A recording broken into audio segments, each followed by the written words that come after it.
ang aking mga tao. Totoo po yung sinasabi. Ang mga litratong ito ng mga hilera ng mga maleta, resibo raw ni dating Congressman at House Appropriations Committee Chair Zaldico sa kanyang diretsang pagdawit kina Pangulong Bongbong Marcos at pinsan nitong si dating House Speaker Martin Romualdez sa mga aniyay budget insertion. Sabi ni Ko, record ito ng deliveries na ginawa niya at ng kanyang mga tauhan. Wala pong perang napunta sa akin. Lahat po ng insertion napunta sa ating Pangulo at Speaker Martin Romualdez. Ako lang at ang aking mga tao, sila Paul Estrada, Mark Tiksay, at ang aking mga security ang nag-deliver papunta sa bahay nila Pangulong Bongbong Marcos at Speaker Martin Romualdez sa North Forbes Park, South Forbes Park, hanggang sa Malacanang.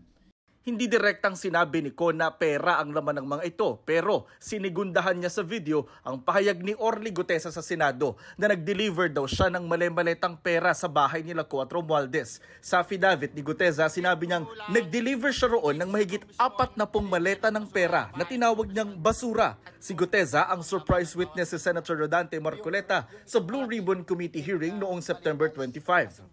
Totoo po yung sinasabi ni Orly Gutesa na nag-deliver siya sa Forbes Park. Totoo din po ang sinasabi ni Orly Gutesa na nag-deliver siya sa Malacanang nung siya ay nasa Senado. Sabi pa ni Ko, sa 100 bilyong pisong isiningit umano sa 2025 budget, ang nakuha raw ng Pangulo, 25 billion pesos. After po ng approval ng budget sa General Appropriations Act of 2025, nagtanong po ako sa DPWH kung magkano ang kailangan na ibigay sa Office of the President o ang SOP na bigayan.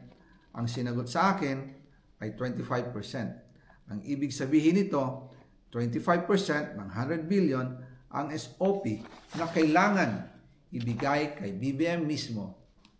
In total, 25 billion ang napunta kay Pangulong Bongbong Marcos.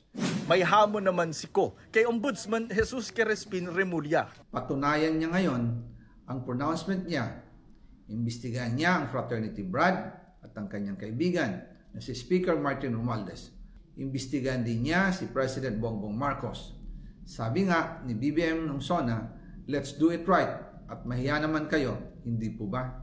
May panawagan din siya sa Senado. Nananawagan din po ako sa Senado na imbestigahan ang 100 billion insertion ni Presidente. Alam ko po na hindi gagawin ni Ombudsman Remulla ang hamon ko.